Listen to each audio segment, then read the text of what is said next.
George himself is no mystery, but the mystery inside of George is immense. John Lennon. From an early age, John Lennon and Paul McCartney had dreams of stardom. They were bitten by the bug of Elvis Presley, and Lennon, for one, dreamed of nothing less than supplanting Presley himself. Of course, he knew he could not do this on his own.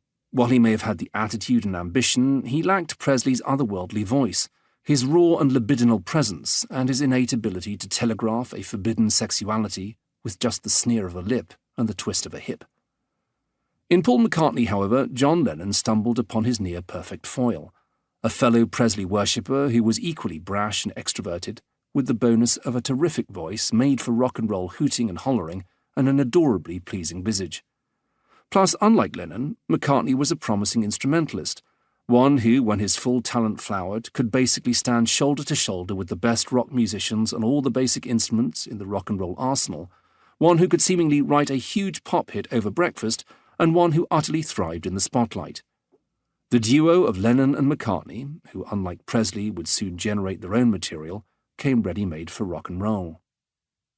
Later they would draft a musician who was equally single-minded in his devotion to good old rock and roll, to performing in front of an audience, and to enjoying the camaraderie of his bandmates and the fruits of rock and roll success.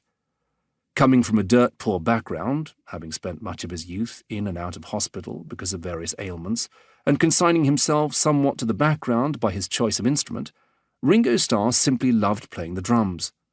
By the time the Beatles drafted him, he had already tasted a hint of success with the prominent Liverpool group Rory Storm and the Hurricanes, such that he brought to the Beatles a modicum of professionalism and experience that the others lacked, a good balance when weighed against some of John Lennon's more anarchic instincts.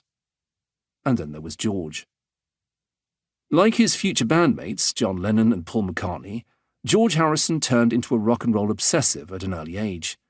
For Harrison, though, it was less about rock and roll fame and celebrity than it was about the essential sound that made the music. The sound of the rock and roll guitar. Harrison went to great lengths to acquire his first guitar, an acoustic flat-top model, from a schoolmate for £3 and change, a gift from his parents. Once he had that guitar, he had discovered his best friend. His guitar served as his intermediary between his inner life and the world around him.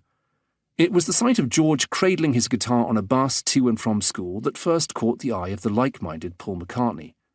The two immediately bonded over their shared interest in rock and roll, a bond that grew tighter with their shared interest in playing rock and roll. And what McCartney, himself a guitarist at the time, discovered in Harrison was a student of the instrument who was, though younger by just short of a year, far more advanced in his skill on the instrument. When the time came for John Lennon to add another guitarist to the ever-changing lineup of the Quarrymen, McCartney brought Harrison along to a few gigs, trying to get John to listen to George play. McCartney knew Harrison's talent would improve the band's sound exponentially, and when Lennon finally gave George a listen, he knew that more than anything else, his band needed this guy, who had the added advantage of knowing how to tune his instrument and play proper chords.